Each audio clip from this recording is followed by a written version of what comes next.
नमस्कार साथियों, मैं श्याम जहांगीर स्वागत करता हूं आपका मेवा डिजिटल के इस YouTube प्लेटफॉर्म पे। तो साथियों, आज की ये हमारी पहली क्लास जो हम YouTube चैनल पे आपके लिए अपलोड करने जा रहे हैं। जैसा कि आप थंबनेल में देख पा रहे हैं, chemistry class 12th RBSc board important question, यहीं से छपेंगे प्रश्न 56 आउट ऑफ 56। कहने का मतलब है कि बोर्ड, राजस्थान बोर्ड के जितने भी एग्जाम हैं वो लगभग हो चुके हैं ऑलमोस्ट, और जो 12th का केवल केमिस्ट्री का पेपर है जो 4 तारीख को होने जा रहा है, उसके लिए हम आपके लिए एक ये हेल्पफुल वीडियो लेके आए हैं इस टाइम, जिसमें मैं आप श्याम जहांगीर आपसे डिस्कस करूंगा कि कौन कौन से क्वेश्चन है जिनकी प्रोबेबिलिटी बहुत ही ज़्यादा है एग्ज़ाम में आने की, और जो बोर्ड के मद्देनज़र काफ़ी इंपॉर्टेंट क्वेश्चंस हैं। तो चलिए बिना समय गंवाए अपन इस सेशन को शुरू करते हैं।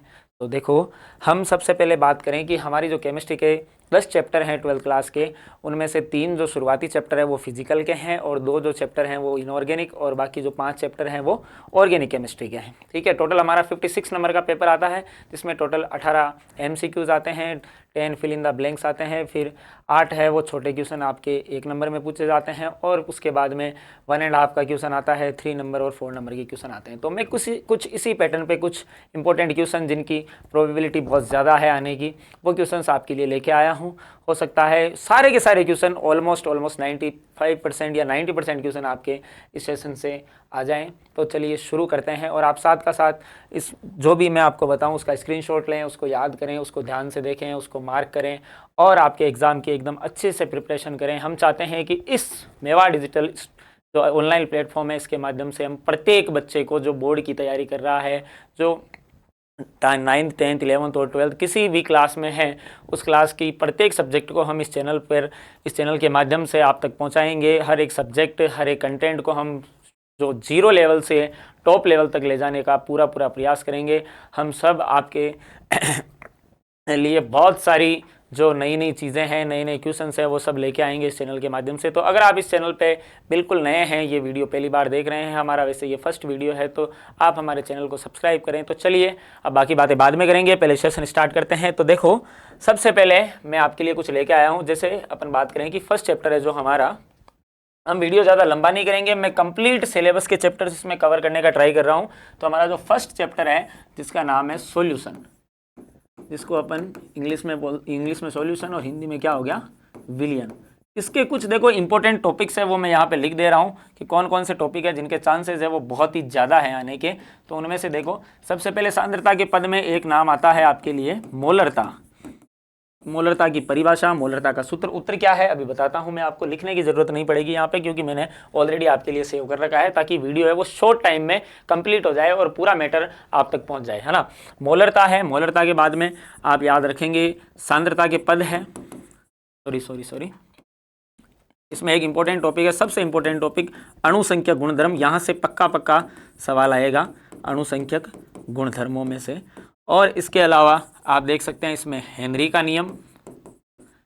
नियम और राउल्ट नियम, ये अकॉर्डिंग टू मी इसमें आदर्श और अनादर्श विलयन, ये भी एक इम्पोर्टेंट टॉपिक है, आदर्श तथा अनादर्श विलयन। यहाँ से राजस्थान बोर्ड काफ़ी बार सवाल दे चुका है, और आगे भी, और इसी पेपर में भी यहीं से सवाल बनेंगे। तो चलिए यहाँ की अपन कुछ झलकियाँ देखते हैं फर्स्ट चैप्टर की। सबसे पहले मैंने आपके लिए लिखा है यहाँ पर मोल निकालने का फॉर्मूला, है ना। तो मोल जो होता है वो होता है गिवन मास अपॉन में मोलर मास, ठीक है। और इसके रिलेटेड देखो आप नीचे है ना, जैसे मोल कैसे निकालते हैं, ये तो बिल्कुल कॉमन सी चीज़ है। यहाँ पर मैंने नीचे आप ध्यान दोगे तो यहाँ पर मैंने लिखा है मोलरता की परिभाषा।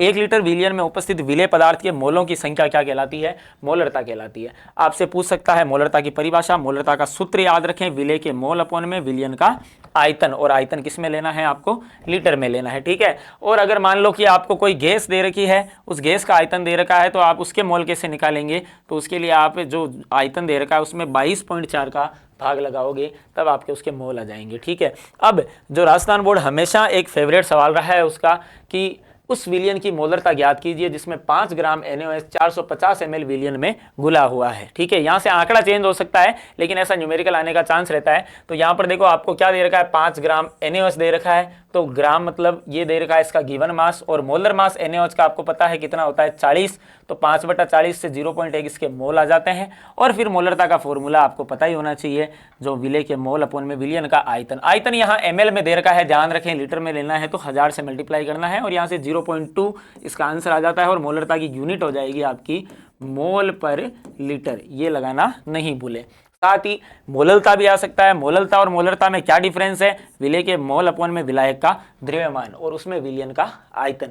फिर आपसे सवाल बनेगा एक कि मोलरता और मोललता में अंतर स्पष्ट करो, तो मोलरता और मोललता में काफी अंतर है, ये आयतन पर डिपेंड करती है मोलरता, मोललता है वो द्रव्यमान पर निर्भर करती है, और ताप के साथ परिवर्तित होती है मोलरता, और ताप से अप्रभावित कौन रहती है, मोललता। दोनों के फॉर्मूले में डिफरेंस है और ये आपने काफी बार पढ़ चुके होंगे, क्योंकि अब तो एग्जाम का टाइम चल रहा है तो ज्यादा एक्सप्लेन नहीं करेंगे, अपन वीडियो लंबा नहीं करेंगे।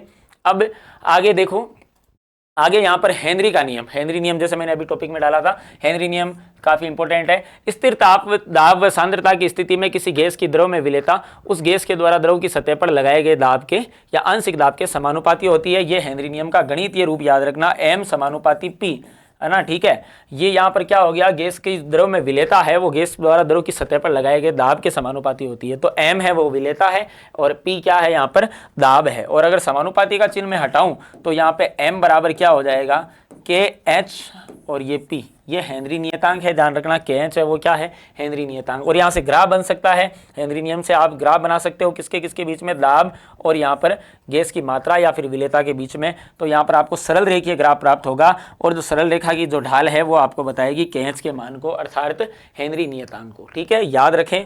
उसके बाद में ये आ गया आपके क्या, आदर्श और अनादर्श विलयन की मैंने बात की थी। उसमें अनादर्श विलयन के दो प्रकार हैं कि राउल्ट के नियम से धनात्मक विचलन और राउल्ट के नियम से ऋणात्मक विचलन प्रदर्शित करने वाले जो आपके यौगिक हैं या अणु हैं उनके आपको उदाहरण बताने हैं। तो देखो, ये राउल्ट के नियम से धनात्मक विचलन प्रदर्शित करने वाले हैं। राउल्ट के नियम से जो ग्राफ बनता है वो कुछ इस प्रकार का बनता है। ठीक है, ये P0 A और P0 B का, और यहाँ से ऐसे सीधा सीधा बनता है। ठीक है, ये मैं आपको ज्यादा एक्सप्लेन नहीं कर रहा हूं, आपको पता है सबको, मैं केवल वो चीजें या वो पॉइंट्स कवर कर रहा हूं जो आपको मोस्टली ज्यादा से ज्यादा पढ़कर जाने हैं, ज्यादा से ज्यादा उन पर फोकस रखना है। ठीक है, तो यहां से अगर धनात्मक विचलन की बात करें तो ग्राफ ऊपर चला जाएगा, और अगर स्लोप नीचे आती है इसका मतलब ऋणात्मक विचलन हो गया। धनात्मक विचलन के एग्जाम्पल्स याद रखें प्यारे बच्चों, बहुत ही ज्यादा इंपॉर्टेंट है ये एग्जाम्पल्स। आप देख रहे हो कि मेथेनॉल और जल, एथेनॉल और जल, एथेनॉल प्लस एसीटोन, मतलब जिनके अंदर बॉन्ड बढ़ जाएगा, फोर्स ऑफ अट्रैक्शन बढ़ जाएगा। और एसीटोन और क्लोरोफॉर्म, HCl प्लस जल, एसीटोन प्लस एनिलीन, ये सब ऋणात्मक विचलन के उदाहरण हैं। इन उदाहरणों का स्क्रीनशॉट लें आप। ये उदाहरण पक्का इनमें से पूछेगा कि निम्न में से कौन राउल्ट के नियम से धनात्मक विचलन प्रदर्शित कर रहा है, कौन ऋणात्मक विचलन प्रदर्शित कर रहा है, या फिर ऐसे पूछ सकता है आपसे कि कौन है जो अनादर्श विलयन का उदाहरण है, या किसी एक अनादर्श विलयन प्रदर्शित या धनात्मक विचलन प्रदर्शित करने वाले किसी भी एक विलयन का उदाहरण लिखिए। तो इनमें से आपको ये धनात्मक विचलन वाले याद रखने हैं और ये कौन से हैं, ऋणात्मक विचलन वाले हैं। ठीक है, इसका स्क्रीनशॉट। आगे देखो, आगे बात करते हैं स्थिरक्वाती मिश्रण। बहुत ही ज्यादा चांस है, बहुत ही ज्यादा चांस है स्थिरक्वाती मिश्रण आने का, इंपॉर्टेंट करेंगे इसको। स्थिरक्वाती मिश्रण इस प्रकार के मिश्रण जिनमें उपस्थित सभी घटक एक समान ताप व वाष्प प्रवस्था में परिवर्तित होते हैं, स्थिरक्वाती मिश्रण कहलाते हैं। इनको ध्यान रखना, ये फिल इन द ब्लैंक्स में पूछा जा सकता है। स्थिरक्वाती मिश्रण में उपस्थित घटकों को कौन सी विधि द्वारा पृथक नहीं किया जा सकता है, प्रभाजी आसवन विधि द्वारा प्रदर्शित या अलग है वो नहीं किया जा सकता, क्योंकि दो जिस्म एक जहां हो जाते हैं भाई, जितना भी गर्म करो नहीं होंगे अलग, उबलेंगे तो साथ उबलेंगे, नहीं तो नहीं उबलेंगे। और ये याद रखना, इस प्रकार के मिश्रणों में द्रव व वाष्प अवस्था में घटकों का अनुपात क्या रहता है, हमेशा समान बराबर घटक रहेंगे, घटकों का अनुपात चेंज नहीं होगा। ठीक है, और कौन से विलयन है वो स्थिरक्वाती मिश्रण होते हैं, अनादर्श विलयन। ध्यान रखना, अनादर्श विलयन फिल इन द ब्लैंक्स में आ सकता है। ठीक है, स्थिरक्वाती मिश्रण के दो प्रकार है, निम्नतम स्थिरक्वाती और उच्चतम स्थिरक्वाती। जो धनात्मक विचलन प्रदर्शित करेंगे वो न्यूनतम स्थिरक्वाती होंगे, जो ऋणात्मक करेंगे वो क्या होंगे, उच्चतम स्थिरक्वाती मिश्रण होंगे। ठीक है, मतलब इनमें क्वथनांक का डिफरेंस होता है। अगर सामान्य क्वथनांक से ज्यादा क्वथनांक पे उबल रहा है, मतलब फोर्स ऑफ अट्रैक्शन बढ़ गया, धनात्मक विचलन है, तो वहां से न्यूनतम स्थिरक्वाती हो जाएंगे, और अगर ज्यादा कम हो गया तो इसका मतलब वो क्या हो जाएंगे उच्चतम स्थिरक्वाती हो जाएंगे। ठीक है, आपके नोट्स में मेंशन रहना चाहिए ये चीज, इसका आप स्क्रीनशॉट ले लेंगे। स्थिरक्वाती मिश्रण से यहाँ से सवाल आ सकता है। उसके बाद में अणुसंख्या गुणधर्मों में आ जाते हैं अपन। अणुसंख्या गुणधर्म देखो चार, ये फिर डाल्टन का नियम देख लो पहले। डाल्टन के नियम का ये होता है आपके पास में, तो न्यूमेरिक इक्वेशन है P total is equals to P naught a zeta है, ठीक है। ये आप डाल्टन का नियम याद रखेंगे, डाल्टन का आंशिक दाब का नियम है, वो यहाँ से पूछ सकता है आपको, ठीक है। और उसके बाद में सॉरी पी टोटल होता है वो डाल्टन का आंशिक दाब, तो P total is equal P A plus में पी बी, ये यहाँ पे राउल्ट के नियम का समीकरण है, ठीक है। राउल्ट के नियम के समीकरण से यहाँ पर आप जो नीचे देख रहे हो ना, ये किसका है, वाष्प दाब में आपेक्षिक अवनमन का समीकरण है। मैं पहले आपको एक चीज यहाँ पर बता देता हूँ, इसको छोड़ेंगे। अणुसंख्यक गुणधर्म, ये सवाल आएगा, अणुसंख्यक गुणधर्म किसे कहते हैं, कोई दो उदाहरण लिखिए। या फिर ऐसे आ सकता है कि निम्न में से कौन अणुसंख्यक गुणधर्म है या नहीं है। तो चार अणुसंख्यक गुणधर्म होते हैं, देखना। पहला होता है कौन सा, वाष्प दाब में आपेक्षिक अवनमन, वाष्प दाब में आपेक्षिक अवनमन, ठीक है। दूसरा होता है क्वथनांक में उन्नयन, क्वथनांक में उन्नयन। तीसरा होगा आपका कौन सा, हिमांक में अवनमन। और चौथा आपके पास में आएगा साथियों परासरण दाब, ठीक है। परासरण दाब का एक न्यूमेरिकल आने का चांस रहता है पक्का, जिसका सूत्र होता है पाई बराबर CRT, याद रखेंगे। अब सवाल आएगा, देखो अगर कोई कंफ्यूजन है तो अभी दूर कर लेना। वाष्प दाब में अवनमन अणुसंख्या गुणधर्म नहीं है, वाष्प दाब में आपेक्षिक अवनमन है, वो अणुसंख्या गुणधर्म है। क्वथनांक में उन्नयन, नहीं कि क्वथनांक में अवनमन, ना उन्नयन, क्वथनांक बढ़ना।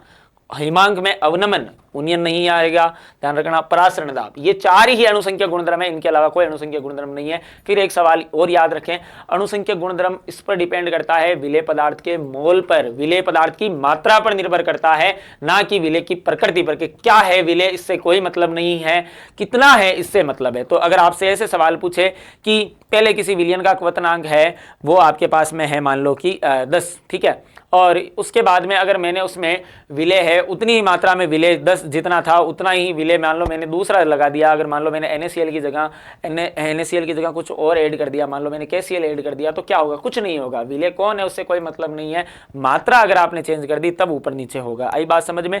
सूत्र याद रखना, आपसे सवाल बन सकता है कि वाष्प दाब में आपेक्षिक अवनमन का गणितीय रूप लिखिए, तो वाष्प दाब में आपेक्षिक अवनमन का समीकरण रूप आपको ये देखने को मिलेगा जीटा बी। जीटा बी का मतलब होता है विलेय के मोल बराबर P नॉट है माइनस PT अपॉन में P नॉट है। आप इसका स्क्रीनशॉट ले लें, ठीक है, ये आपके लिए बहुत काम का रहेगा।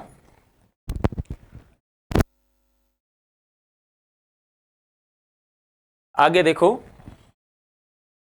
आगे ये आपके पास में जो ग्राफ है वो है क्वथनांक में उन्नयन का।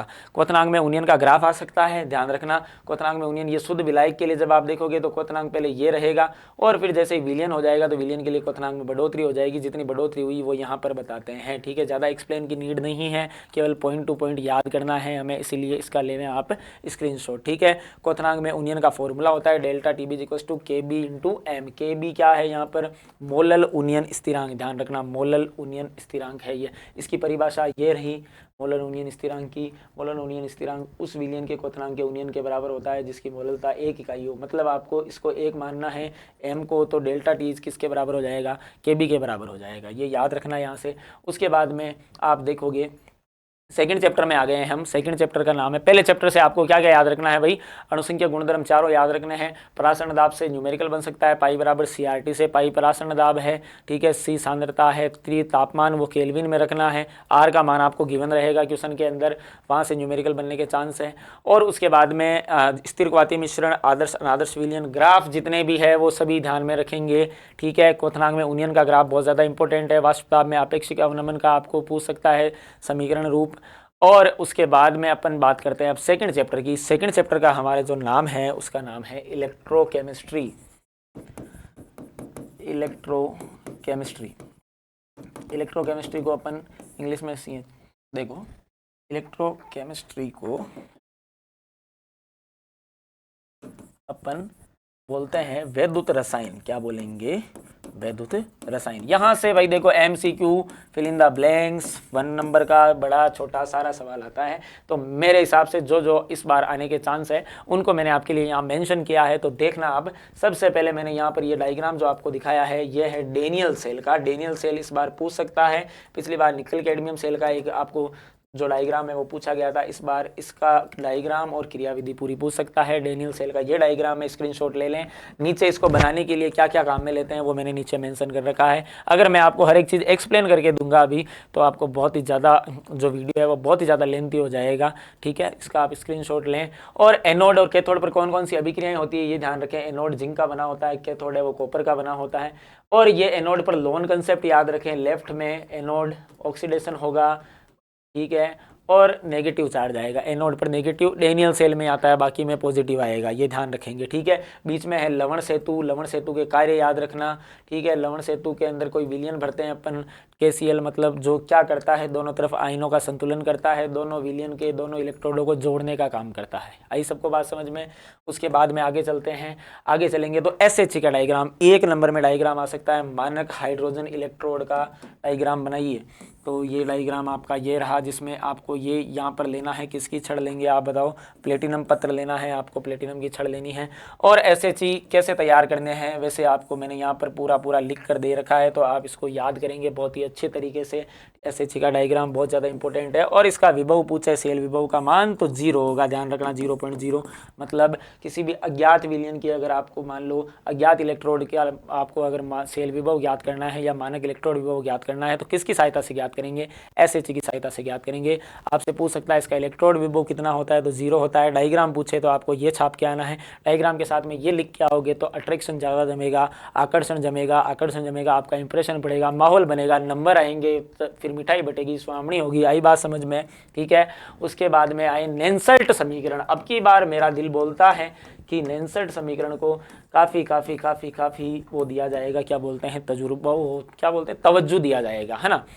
इसको इंग्लिश में नर्न्स समीकरण कहा जाता है, हिंदी में हमने बना दिया इसको नेंसल्ट समीकरण, ठीक है। नेंसल्ट समीकरण का ये मैंने पूरा यहाँ पर आपको दे रखा है क्या कि इसका आपको किस प्रकार से अगर डेरिवेशन पूछे नेंसल्ट समीकरण की व्युत्पत्ति कीजिए तो आपको ये करना है। सबसे पहले ये उष्मागतिकी की नेंसल्ट समीकरण होती है डेल्टा जी बराबर delta G not plus RT ln Q, ठीक है। डेल्टा जी क्या है, निकाय द्वारा किया गया कार्य है। स्वतः प्रक्रम ये 11th क्लास में थर्मोडायनेमिक्स के अंदर आता है, ठीक है। स्वतः प्रक्रम में यहाँ पर जो किया गया कार्य उसके लिए माइनस आएगा। NF E0 सेल, N यहाँ पर नंबर ऑफ इलेक्ट्रॉन है, F मतलब फेराडे आवेश है, E सेल क्या है, यहाँ पर जो सेल विभव है वो है मानक परिस्थितियों में। फिर आपने ये ले लिया मानक मतलब E की जगह E0 ले लिया।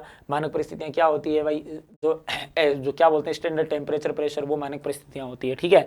उसके बाद में आपने जो ये आपने डेल्टा जी रखा, डेल्टा जी की जगह ये रख दिया, जी नोट की जगह ये रख दिया, RT ln Q रख दिया। फिर दोनों समीकरण में दोनों तरफ आप LHS RHS में माइनस NF से डिवाइड करेंगे तो आपके पास में ये इक्वेशन आएगी, E cell equals to E naught cell minus RT ln Q upon में NF। फिर आपको नीचे मैंने ये बता रखा है कि कौन क्या है। Q का ध्यान रखना, Q है उत्पाद अपॉन में अभिकारक, ध्यान रखना। और उत्पाद और अभिकारक की सांद्रता केवल और केवल जलीय विलयन की लेते हैं, ठोस की नहीं लेते हैं। ये 11th क्लास से आपके इस चीज़ समझ में आनी चाहिए, ठीक है। तो ये डेरिवेशन बहुत ज़्यादा इंपॉर्टेंट है, नेंसल्ट समीकरण की व्युत्पत्ति, और यहाँ से न्यूमेरिकल बनने का पूरा चांस बनता है साथियों, याद रखेंगे, ठीक है। उसके आगे चलो, फेराडे के नियम। फेराडे के नियम में याद रखना आप, ये फेराडे का द्वितीय नियम दिखाई दे रहा है आपको, है ना। फेराडे का द्वितीय नियम पूछने का चांस है अब की बार, मेरे को लग रहा है ऐसा। इस नियम के अनुसार जब अलग अलग विद्युत अपघट्यों युक्त विलयनों में समान विद्युत धारा समान समय में प्रवाहित की जाए तो इलेक्ट्रोडों पर जमा होने वाले पदार्थ की मात्रा पदार्थों के तुल्यांकी भार के समानुपाती होती है, ठीक है। और एक ये सवाल, 1 मोल इलेक्ट्रॉन पर आवेश की गणना कीजिए। ये सवाल आ सकता है भाई, 1 मोल इलेक्ट्रॉन पर आवेश कितना होता है वो हमें पता है, लेकिन उसकी गणना आपको इस प्रकार से करनी है। 1 मोल इलेक्ट्रॉन आवेश की गणना निम्न अभिक्रिया की सहायता से, कोई भी एक अभिक्रिया ले लो जिसमें 1 इलेक्ट्रॉन का आदान प्रदान हो रहा हो। फिर यहाँ से आपको बनाने के लिए 1 इलेक्ट्रॉन पर आवेश कितना होता है वो आपको पता होना चाहिए। 1.6 × 10⁻⁻19 कूलाम होता है। 1 मोल में इलेक्ट्रॉन अवोगाद्रो नंबर के बराबर होते हैं 6.023 × 10⁻23। अगर आप 1 मोल इलेक्ट्रॉन का आवेश ज्ञात करेंगे तो दोनों को गुणा करोगे तो आपको 96,500 आएगा, जिसको 1 फेरेड कहा जाता है। 1 फेरेड आपको ऐसे ज्ञात करना है। अगर यहाँ पर मान लो 2 मोल दे दे तो 2 ले लेना, 3 दे तो 3 ले लेना, आएगा 1 फेरेड, 1 की इलेक्ट्रॉन के लिए, 2 के लिए 2, 3 के लिए 3। तो यहाँ पर अगर जितने भी मोल दे उतने मोल से आप उसको इंटू कर देना, लेकिन मेथड यही रखना है, ये सवाल बन सकता है। उसके बाद में कुछ परिभाषाएं आती है इस चैप्टर में, वहां से मात्रक का एक एमसीक्यू 100% बनेगा। 100% लिख के ले लो तो मेरे से कि आपको इसका मात्रक याद रखना है। सबसे पहले यहां पर मैंने देखो प्रतिरोध का मात्रक ओम होता है, ये फिजिक्स में पढ़ते हैं। प्रतिरोधकता का मात्रक ओम मीटर होता है, ये हम पढ़ते हैं, ठीक है। यहां से परिभाषा भी पूछ सकता है। चालकत्व का मात्रक ओम इनवर्स या फिर महो या फिर बोलते हैं सीमेंस, ये याद रखना। एबेसदे के अंदर आ सकता है कि ओम इनवर्स सीमेंस या एबी दोनों, तो एबी दोनों। मात्रक का 100% सवाल आएगा, 100%। चालकता का मात्रक दे रखा है यहाँ पे ओम इनवर्स, सेंटीमीटर इनवर्स, और अगर ऐसा ही मात्रक पूछे तो siemens metre inverse. Metre inverse करना है, ध्यान रखना, ओम इनवर्स मीटर इनवर्स है ना। ऐसा ही मात्रक में सेंटीमीटर यूज नहीं करेंगे, ऐसा ही मात्रक एमकेएस के अनुसार लेते हैं। ये कंफ्यूजन हो सकता है आपको, वो आपके साथ गेम खेलेगा, ओम इनवर्स सेंटीमीटर इनवर्स देगा और ओम इनवर्स मीटर इनवर्स भी दे सकता है। तो ऐसा ही नाम आ जाए तो ओम इनवर्स मीटर इनवर्स मात्रक, ये भी सही है, लेकिन ये एमकेएस पद्धति में नहीं है, ठीक है। सेल स्थिरांक कैसे निकाल सकते हैं, सेल स्थिरांक की गणना पूछे तो यहाँ पे L/A आएगा,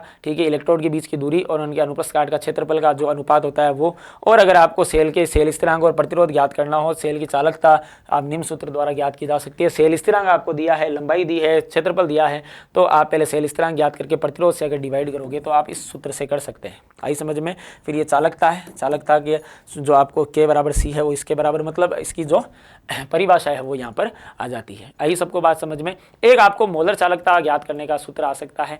मोलर चालकता ज्ञात कैसे की जा सकती है कि लैम्डा बराबर होता है K×1000/m, ये होती है मोलर चालकता। लैम्डा एम क्या होती है, मोलर चालकता।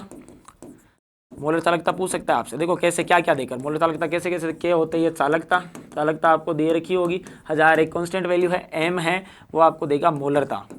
अगर आपको मोलरता या फिर लिख रखा होगा सांद्रता और चालकता गिवन है तो मोलर चालकता निम्न सूत्र द्वारा ज्ञात करेंगे, K/1000/m, ठीक है। उसके बाद में ईंधन सेल, भाई बहुत बवाल चीज़ है ईंधन सेल। पहले बता रहा हूँ मैं, ईंधन सेल पे थोड़ा सा फोकस करके जाएंगे। ईंधन सेल का ये डायग्राम, ये सारी चीज़ें लिख के दे जाना। एनोड पर क्या होता है और कैथोड पर क्या होता है। ये एनोड की समीकरण है जहाँ पर ऑक्सीकरण हो रहा है।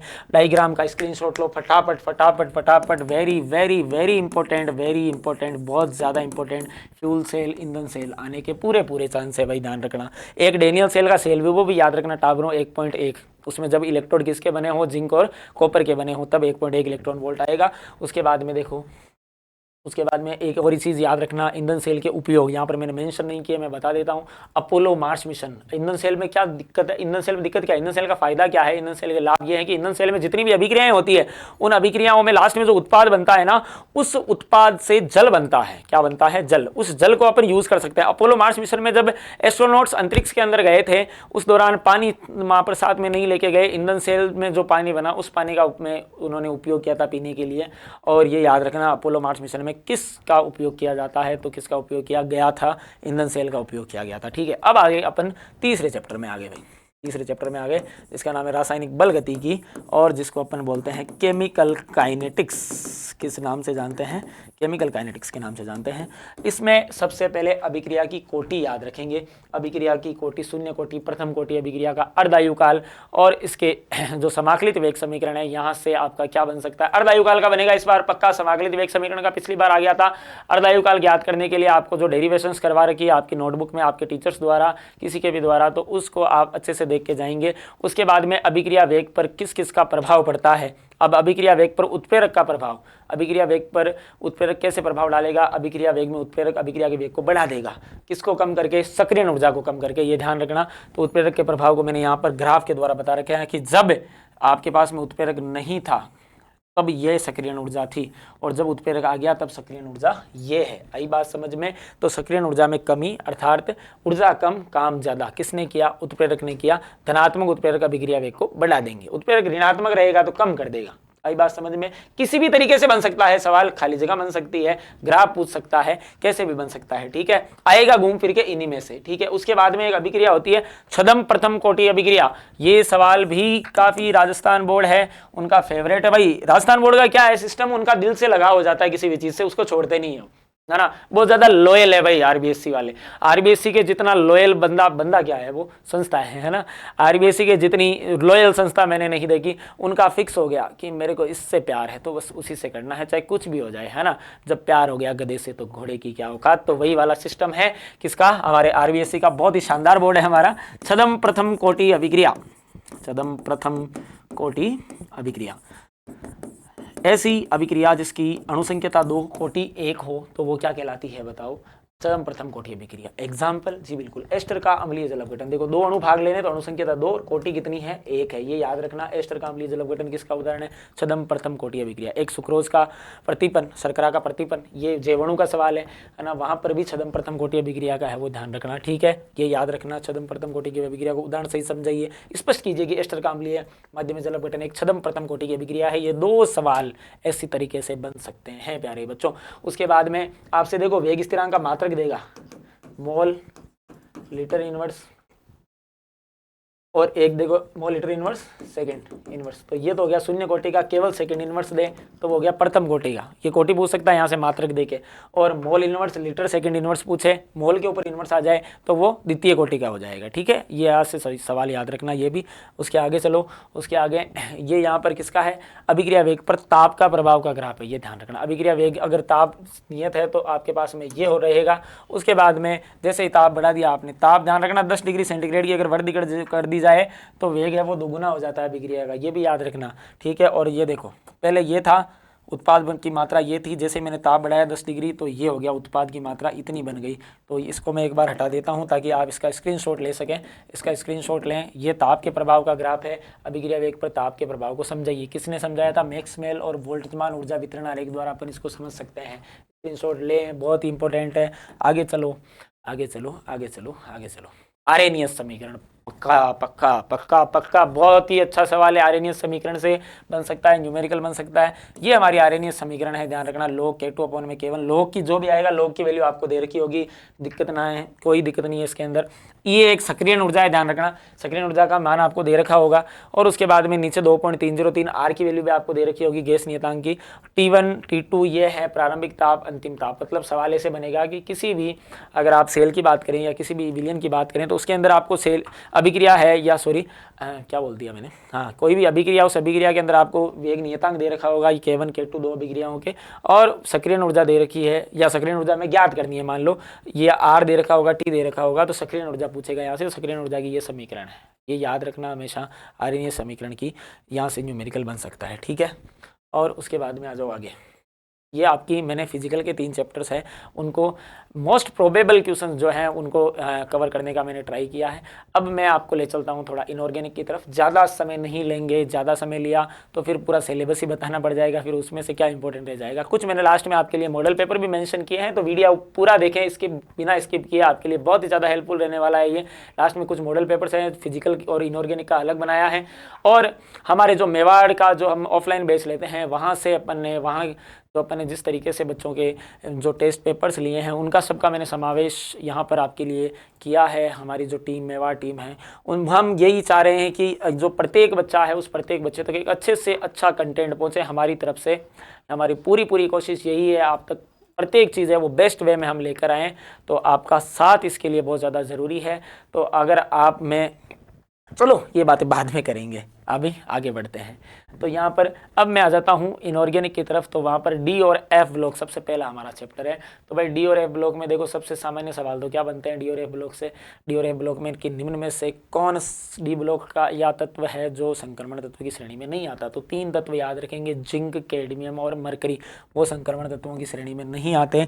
क्यों नहीं आते? क्योंकि उनकी स्थायी ऑक्सीकरण अवस्था में या फिर उनकी मूल अवस्था के अंदर, इनके अंदर क्या होता है, डी कक्षक पूरा भरा होता है, डी फुलफिल्ड होता है, इसीलिए ये संक्रमण तत्वों की श्रेणी में नहीं आते हैं, ये याद रखना। इसके अलावा सबसे ज़्यादा ऑक्सीकरण अवस्था 3D श्रेणी में कौन प्रदर्शित करता है? तो सर मैग्नीज प्रदर्शित करता है, ये याद रखेंगे। सबसे ज़्यादा कर्ण एंथैल्पी किसकी होती है? सर क्रोमियम की होती है, ये याद रखेंगे। उसके बाद में निम्न में से कौन परिवर्तनशील ऑक्सीकरण अवस्थाएं प्रदर्शित नहीं करता है? तो सर जिंक नहीं करेगा और एक स्केडियम नहीं करेगा, ये याद रखेंगे। अनुचुंबकीय प्रतिचुंबकीय का सवाल बनेगा, तो जिसमें मुक्त इलेक्ट्रॉन है वो तो है अनुचुंबकीय, जिसमें नहीं है वो है प्रतिचुंबकीय। अभी एक करके बता देंगे आपको। अब यहाँ से मैंने आपके लिए स्लाइड में जो लिखा है वो मैंने यहाँ पर लिखा है कि संक्रमण तत्व कर्ण एंथैल्पी के मान उच्च दर्शाते हैं, इसका क्या कारण है? संक्रमण तत्वों की कणन एंथैल्पी है वो कणन एंथैल्पी निर्भर करती है सर मुक्त इलेक्ट्रॉन्स पर। जो खाली एकल इलेक्ट्रॉन पड़े हैं उन पर तो सबसे ज़्यादा जो एकल इलेक्ट्रॉन है वो होते हैं क्रोमियम के पास। तो यहाँ से याद रखना संक्रमण तत्वों के परमाणु के पास अधिक संख्या में अयुग्मित इलेक्ट्रॉन होते हैं, जिसके कारण परमाणु के मध्य प्रबल अंतरागणिक आकर्षण बल होता है।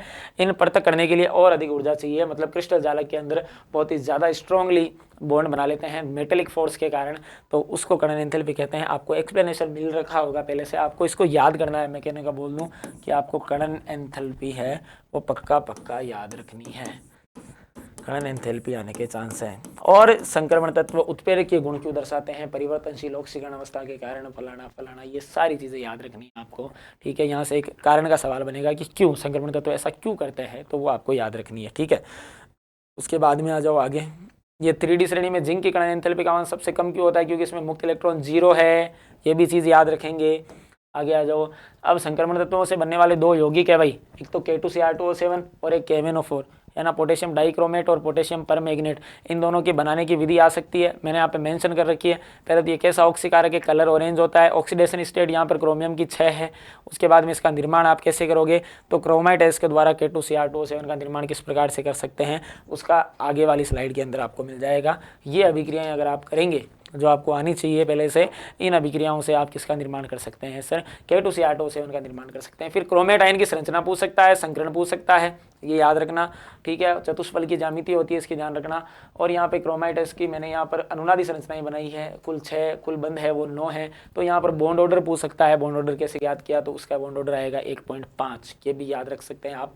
K2Cr2O7 के भौतिक गुणधर्म याद रख सकते हैं, कितना इसका बॉइलिंग पॉइंट होता है। पिछली बार बॉइलिंग पॉइंट का एक सवाल बना था, क्या पता यहाँ से बन जाए, तो 398 डिग्री सेंटीग्रेड याद रखेंगे। K2Cr2O7 के अनुप्रयोग है वो क्रोमिल क्लोराइड टेस्ट में, और ये आयनिक क्लोराइड के साथ ही परीक्षण देता है। इसकी अभिक्रियाएं क्या है, ये एक ऑक्सीकारक है, तो सामने वाले का क्या कर देगा सर, ऑक्सीकरण कर देगा, खुद का अपचयन हो जाएगा। देखो अपचयन मतलब Cr+6 से किसमें चला गया, +3 में।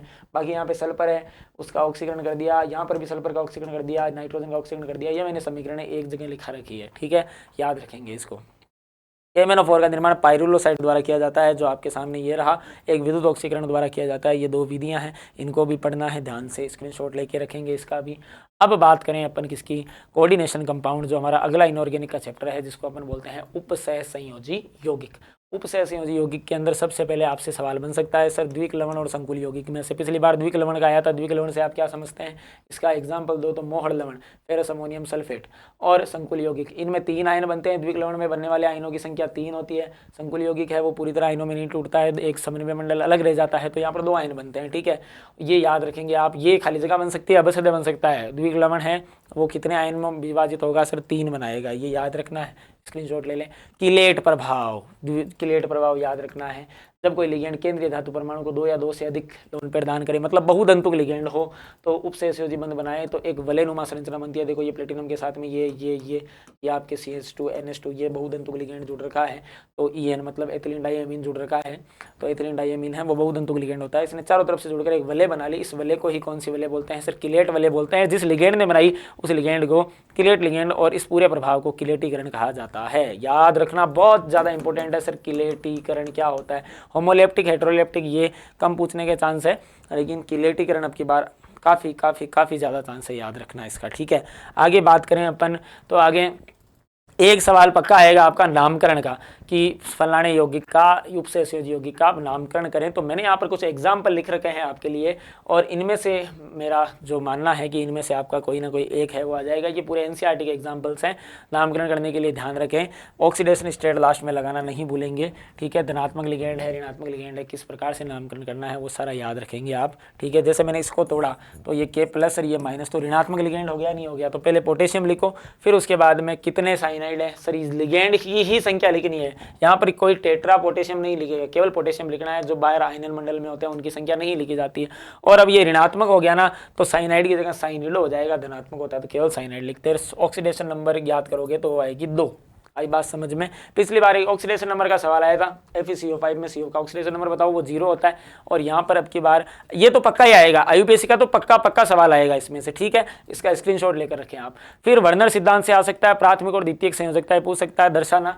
तो वर्नर सिद्धांत के अनुसार आप देखो तो समन्वय संख्या है वो द्वितीयक संयोजकता होती है। तो मान लो कि आपके पास में एक यौगिक है, ये इस यौगिक की समन्वय संख्या निकालनी है। समन्वय संख्या का मतलब होता है कि यौगिक कितने लिगेंड से जुड़ा हुआ है, 6 है, कौन है, मोनोडेंटेट है, तो समन्वय संख्या 6 हो गई। ऑक्सीडेशन नंबर पूछा तो एमीन है वो 0 होता है, ठीक है। यहाँ पर NH3 है वो 0 ऑक्सीडेशन नंबर शो करता है, तो Cl है वो -3 करता है, उधर जाएगा तो +3 हो जाएगी, तो 3 हो गई है।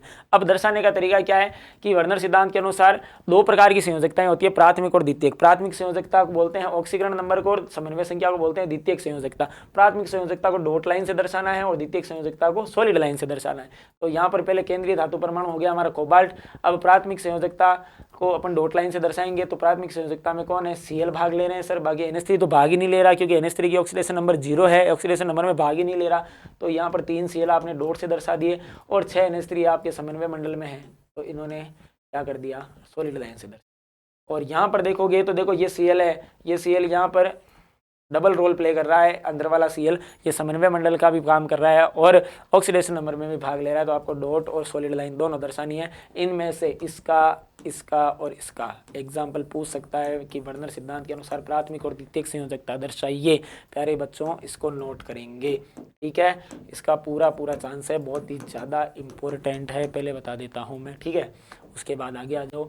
उसके बाद में VBT का और CFT से एक सवाल बन सकता है कि चुंबकीय प्रवृत्ति कैसे याद करते हैं, उसकी आकृति ज्यामिति पूरी याद करनी है। तो मैंने आपको यहाँ पर एक दर्शा दिया कि दर्शाइए कि CONH3 ऊपर +3 प्रतिचुंबकीय है, जबकि COF6+3 अनुचुंबकीय है। कहने का मतलब है इन दोनों को आपको पूरा एक्सप्लेन करके बताना है। पहले इसकी समन्वय संख्या, ऑक्सीडेशन नंबर निकालनी है। ऑक्सीडेशन नंबर निकाल के जितने इलेक्ट्रॉन आए इसके ऊपर, जितना चार्ज आया उस चार्ज को बाहर निकालेंगे। उसके बाद में चेक करेंगे कि यहाँ पर जो लिगेंड है वो कैसा है, दुर्बल क्षेत्र है या प्रबल क्षेत्र है। तो ध्यान रखना कि जो F है वो दुर्बल क्षेत्र लिगेंड है। NH3 एक मध्यम लिगेंड है, लेकिन कोबाल्ट के साथ जब NH3 आ जाएगा तो प्रबल की भांति कार्य करेगा। दुर्बल क्षेत्र लिगेंड रहेगा तो पेयरिंग नहीं होगी, प्रबल क्षेत्र लिगेंड रहेगा तो पेयरिंग होगी।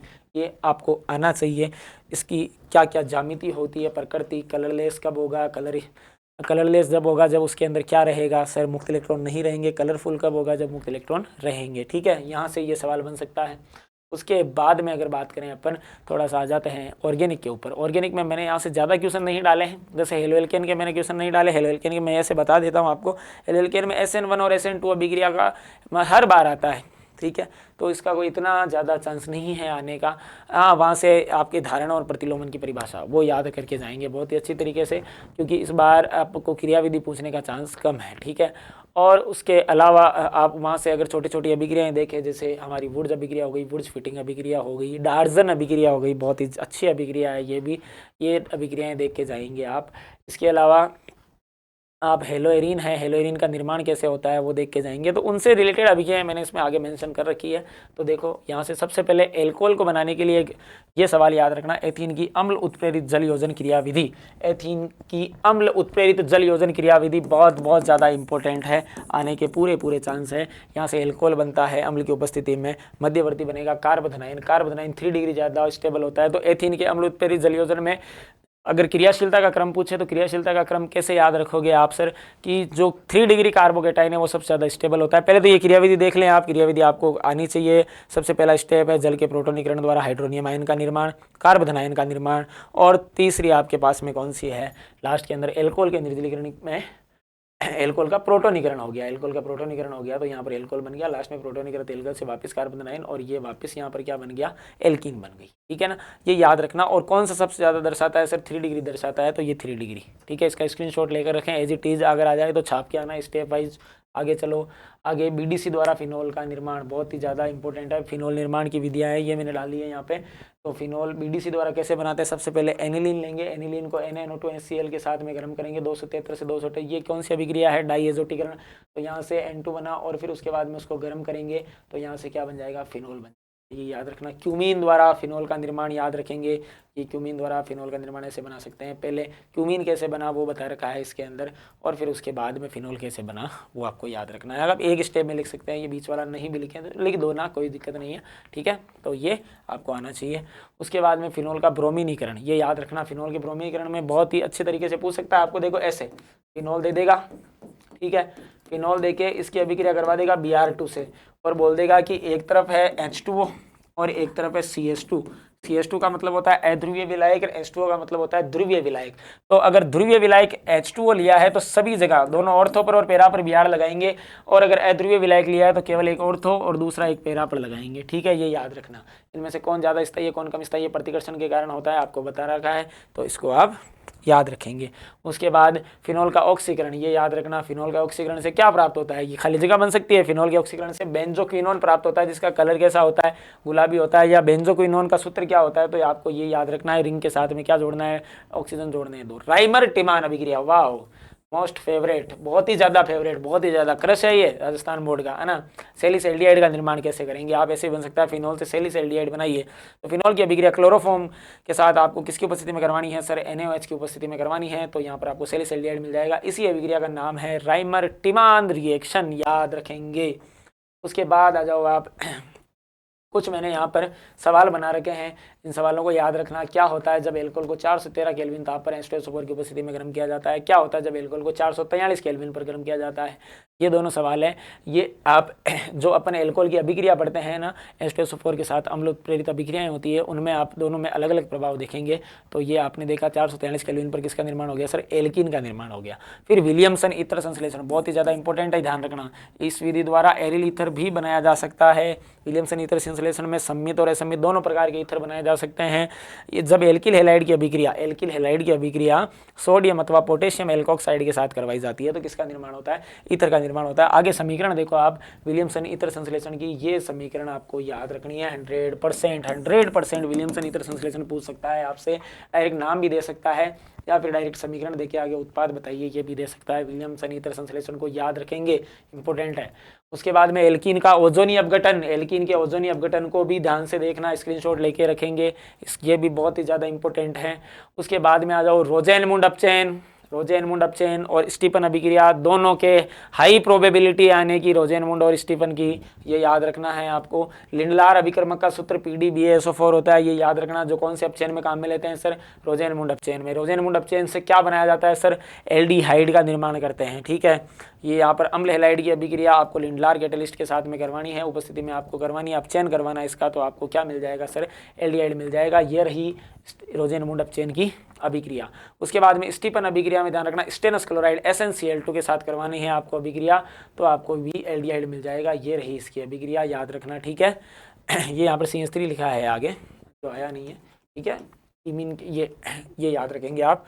उसके बाद में नीचे आ जाओ तो दो अपचयन है आपके, क्लीमेंशन अपचयन और वोल्फ किश्नर अपचयन, जहाँ से आपको क्या बनाना है, ये एल्डिहाइड और कीटोन की रासायनिक अभिक्रियाएं हैं जिनसे क्या प्राप्त होता है सर, इन अपचयन से आपको एल्केन प्राप्त होता है। तो क्लीमेंशन ZnHg की उपस्थिति में होता है और वोल्फ किश्नर है वो आपके किसकी उपस्थिति में होगा सर, हाइड्रोजीन के साथ अभिक्रिया करवानी है, यहाँ पर सोडियम एथोक्साइड के साथ में 453 केल्विन पर। और जो हुमिलवान है वो आपके सिलेबस में नहीं है तो इसको छोड़ सकते हैं आप। वोल्फ किश्नर और जो क्लीमेंशन है वो दोनों बहुत ज़्यादा इंपॉर्टेंट है। एल्डिहाइड जो एल्डोल संघनन है वो पिछली बार पूछा गया था, इस बार केनिजारो और क्रॉस केनिजारो के बहुत ज़्यादा चांस है, तो केनिजारो याद रखेंगे आप। केनिजारो के अंदर अल्फा हाइड्रोजन अगर जिसमें नहीं है, यहाँ से है ना MCQ भी बन सकता है कि कौन केनिजारो दर्शाएगा, जिसके अंदर अल्फा हाइड्रोजन नहीं हो वो केनिजारो दर्शाते हैं, है ना। और क्या बनेगा सर, कार्बोक्सिलिक अम्लों का सोडियम लवण बनेगा। क्रॉस केनिजारो में दोनों अलग अलग ले लेना, केनिजारो में दोनों सेम ले लेना। आई बात समझ में। कोलबे वैद्युत अपघटन की क्रियाविधि बहुत ही ज़्यादा इंपॉर्टेंट है, छाप लेना इसको। ये देखो ऑक्सीकरण एनोड पर कैथोड पर क्या हो रहा है, ऐसा डायग्राम बना के आपको बता रखा है। ठीक है, कौन एनोड की तरफ जाता है कौन कैथोड की तरफ जाता है, आई बात समझ में। उसके बाद अगर अपन बात करें आगे, तो आगे देखो ये मैंने कुछ लिख रखा है आपके लिए, कार्बोक्सिलिक अम्लों के उपयोग, यहाँ से उपयोग का सवाल बनता है भाई, है ना। ये देखो जैसे एथेनोइक अम्ल है, इसका उपयोग विलायक के रूप में तथा खाद्य उद्योगों में सिरके के रूप में किया जाता है। फॉर्मेल्डिहाइड प्लस फिनोल बनाकर बेकेलाइट बनाया जाता है। बेकेलाइट किसका यौगिक है, ये याद रखना। उच्च वसीय अम्लों का उपयोग साबुन तथा अपमार्जक बनाने में किया जाता है। एसीटोन या प्रोपेनोन का उपयोग नेल पॉलिश रिमूवर के रूप में किया जाएगा। ठीक है, हेक्सानोइक अम्ल नाइलॉन 6,6 के निर्माण में किया जाता है, ये सवाल बन सकता है। नाइलॉन 6,6 किससे बनता है, सोडियम बेंजोएट खाद्य परिरक्षक के रूप में, ये मेरे को बहुत ज़्यादा इंपॉर्टेंट लग रहा है यार। ठीक है, खाद्य परिरक्षक के रूप में इसका काम हो सकता है। अब ग्रेबिल थैलेमाइड संश्लेषण अभिक्रिया है, ये भी आपको बहुत ही अच्छे तरीके से पढ़नी है, वीडियो बहुत ज़्यादा लंबा ना हो इसलिए मैं एक्सप्लेन नहीं कर रहा हूँ। एक्सप्लेन करने की नीड भी नहीं होनी चाहिए, क्योंकि अब आप रण में उतरने वाले हो, तो अब कब तलवार लाओगे, कब धार करोगे। अब तो मैं मयान से निकालना सिखा रहा हूँ तुम्हें, तो केवल मयान से निकालने के लिए मैं कुछ इंपॉर्टेंट टॉपिक्स है वो आपके साथ शेयर कर रहा हूँ।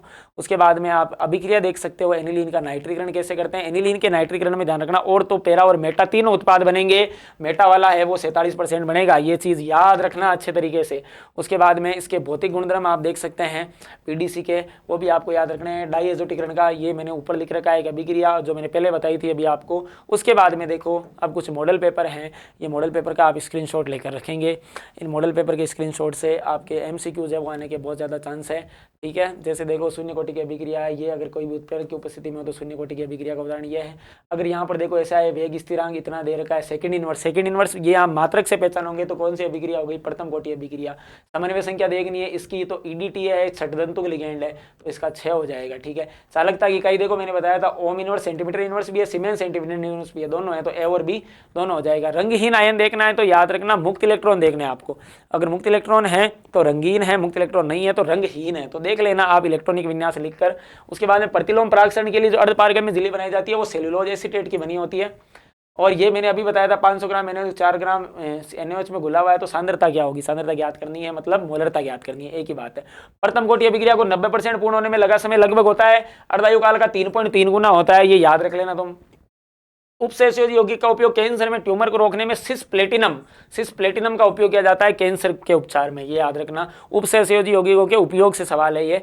संक्रमण तत्व संकुल यौगिक क्यों बनाते हैं, यहाँ से थ्योरेटिकल भी बन सकता है। उत्तर देखो ये रहा, क्योंकि धातु आयनों का आकार छोटा होता है, परिवर्तनशील ऑक्सीकरण अवस्था दर्शाते हैं, रिक्त कक्षों की उपस्थिति होती है, या फिर उपरोक्त सभी, बिल्कुल उपरोक्त सभी आएगा। ये सवाल देखो भाई, निम्न में से किसका परासरण दाब न्यूनतम होगा। परासरण दाब एक अणुसंख्यक गुणधर्म है, अणुसंख्यक गुणधर्म किस पर निर्भर करेगा सर, वॉन टॉप गुणांक। आपने मैंने बताना भूल गया, वॉन टॉप गुणांक भी काफी इंपॉर्टेंट है। वॉन टॉप गुणांक आपको कैसे देखना है, आप तो केवल यहाँ से देखें, यूरिया क्या है, यूरिया आयनित नहीं होता है, BaCl2 है वो टूट जाएगा, 2 Cl और 1 B है। यूरिया है ये भी नहीं हो रहा है, यहाँ पे HCl है ये टूट जाएगा, H+ और Cl-, मतलब जितने ज्यादा आयन बनेंगे उतना ज्यादा ही अणुसंख्यक गुण रहेगा। अणुसंख्यक गुणधर्म कोई सा भी हो सकता है, क्वथनांक पूछ सकता है, हिमांक पूछ सकता है, परासरण दाब पूछ सकता है। यहाँ परासरण दाब कम पूछा है, तो जितने कम आयन उतना कम अणुसंख्यक गुणधर्म। तो कम आयन किसके बनेंगे, जिसके आयन बन ही नहीं रहे, देखो यूरिया के, लेकिन यहाँ यूरिया की सांद्रता देखो 0.1 है, यहाँ कितनी है 0.2 है, तो यहाँ सांद्रता ज्यादा है, मात्रा ज्यादा है, तो यहाँ कम वाले को उत्तर करेंगे तो 0.1 आ जाएगा। प्रथम कोटि अभिक्रिया के लिए आपको K दे रखा है, अभिकारक की मात्रा है वो दे रखी है, R से R0 की मात्रा आ जाएगी, सॉरी R की मात्रा आ जाएगी, R0 20 दे रखा है, तो यहाँ से आप समाकलित वेग समीकरण से इसका उत्तर निकाल सकते हैं। कौन सी धातु अम्ल से हाइड्रोजन को विस्थापित नहीं करेगी, जो हाइड्रोजन से कम क्रियाशील होगी। सक्रियता श्रेणी याद करेंगे KNaCa MgL Zn FePb HCu वाली, तो वहां पर H से नीचे Cu आ रहा है तो Cu नहीं कर पाएगा। प्रबलतम अपचायक, ये आपके क्षारीय धातुएं दे रखी है, उनमें सबसे ज्यादा अपचायक है वो लिथियम में होता है। अभिक्रिया में अभिक्रिया की कोटि, ये छदम प्रथम कोटि अभिक्रिया में पूछ रहा है, तो अभिक्रिया की कोटि 1, अणु संख्यता कितनी होगी 2 होगी, याद रखना। बेंजीन और टोलुइन दोनों सेम है, लगभग केवल एक CH3 समूह का अंतर है, तो ये आदर्श विलयन का उदाहरण है। शुष्क लेक्लांसी सेल में कैथोड कार्बन का बना होता है, कार्बन का अपर रूप है सर ग्रेफाइट। उभयतंतु को लिगेंड है वो ध्यान रखना, यहाँ पर उपसह संयोजन समावयवता प्रदर्शित करते हैं, फिल इन द ब्लैंक्स के अंदर, ठीक है। N2O5 विक्तन की अभिक्रिया ये प्रथम कोटि की अभिक्रिया का उदाहरण है। अभिक्रिया का सबसे धीमा पद वेग निर्धारक पद कहलाता है, NCERT की लाइन है, ठीक है। यहाँ पर आयन की प्रकृति देखनी है कि अनुचुंबकीय या प्रतिचुंबकीय, निकाल के देख सकते हैं। क्रोमेट आयन की आकृति सर चतुष्फलकीय होती है। अभिकारक अणुओं की सर्वाधिक अंश की गतिज ऊर्जा को क्या कहा जाता है सर, अति संभाव्य गतिज ऊर्जा कहा जाता है। यहाँ पर प्रतिचुंबकीय होता है, जबकि COF6 भी अनुचुंबकीय होता है, ठीक है। और यहाँ पर कोबाल्ट की समन्वय संख्या पूछे तो देखो C2O5 है वो द्वितंतुक लिगेंड है, तो 4 2 है तो 4 हो गया, और ये 2 टोटल 6 हो गई। CRO एक कैसा ऑक्साइड है सर, क्षारीय ऑक्साइड है, ये खाली जगह बन सकती है, CRO एक खाली जगह है तो क्षारीय है ना। EDTA एक षड्दंतुक लिगेंड है। और ये फिर मैंने कुछ छोटे सवाल बड़े सवाल मेंशन कर रखे हैं। शोफ क्या है, ये हेनरी नियम का अनुप्रयोग का उदाहरण है भाई। शोफ क्या है, अत्यधिक नमकीन खाना खाने से हमारे जो ब्लड वेसल्स हैं उनके अंदर, ब्लड के अंदर दाब बढ़ जाता है, जिससे ब्लड वेसल्स फटने का खतरा रहता है, इसको शोफ बोलते हैं। ईंधन सेल का सचित्र वर्णन, ये जितने भी सवाल मैंने आपको यहाँ दिखाए हैं मैं ज़्यादा इनको एक्सप्लेन नहीं करूँगा, आप स्क्रीनशॉट लेकर खुद इनको पढ़ेंगे। यहाँ से बनने का पक्का चांस है भाई, 100% सवाल बनेंगे यहाँ से, ठीक है। ये देखो ये बड़ा सवाल है ना, ये आने के पूरे चांस है। इसके बाद में आ जाओ, एक और मॉडल पेपर है। इस मॉडल पेपर में ऑर्गेनिक के मैंने जितने भी क्वेश्चन है वो यहाँ पर मेंशन कर रखे हैं। जब एल्किल हैलाइड को शुष्क Ag2O के साथ गर्म किया जाता है तो सर ईथर बनेगा। निम्न में से कौन सा क्षार जलीय विलयन में अधिक प्रबल है? ध्यान रखना, जलीय विलयन में क्षारकता का क्रम पूछेगा एमीन का, तो आपको हमेशा 2 डिग्री सबसे ज्यादा बताना है। 2 डिग्री सबसे ज्यादा बताना है, याद रखेंगे। जलीय विलयन में सबसे ज्यादा 2 डिग्री को बताना है, तो यहाँ पे डाइमेथिलेमीन हो जाएगा। ठीक है, और देख लो आप यहाँ पर काफी, जैसे दुग्ध शर्करा है, वो दुग्ध शर्करा किसको बोलते हैं सर? लैक्टोज को बोलते हैं। अग्निशामक के रूप में किसका उपयोग किया जाता है सर? CCl4 का। कौन सा विटामिन वसा में विलय नहीं है? तो A, D, E और K ये वसा में विलय होते हैं। C और ये है ना, C जल में विलय है, तो यहाँ पर C आ जाएगा। एक सवाल आ सकता है, विटामिन C का हमारे शरीर में संचय क्यों नहीं हो सकता है? क्योंकि विटामिन C जल में विलय है, तो मूत्र के साथ बाहर आ सकता है सर, इसीलिए जल इसका शरीर में संचय नहीं होगा। ठीक है, आयुपेसी नाम का एक उदाहरण, आयुपेसी से आपका एक सवाल बन सकता है। ये याद रखना, एल्डिहाइड और कीटोन के बीच में अंतर फेलिंग और टोलेन विलयन के द्वारा किया जाता है, तो यहाँ पर फेलिंग ऑप्शन में है, तो फेलिंग आ गया। मेथोक्सी प्रोपेन मतलब यहाँ पर क्या है? मेथोक्सी मतलब ईथर है। ईथर का क्रियात्मक समावयव भी क्या होता है सर? ईथेन का क्रियात्मक समय होता है आपके कौन? ब्यूटेनॉल, एल्कोहल होता है, ये याद रखेंगे आप। और यहाँ पर ये जो अगर नाइट्रोबेंजीन की अभिक्रिया SnHCl के साथ में करवाएंगे तो एनिलीन प्राप्त हो जाएगा आपको, ये भी याद रखना। टोलेन अभिकर्मक को कौन अपचयित करेगा? ये याद रखना, फॉर्मिक एसिड करता है यहाँ पर। ठीक है, ये चीज याद रखना।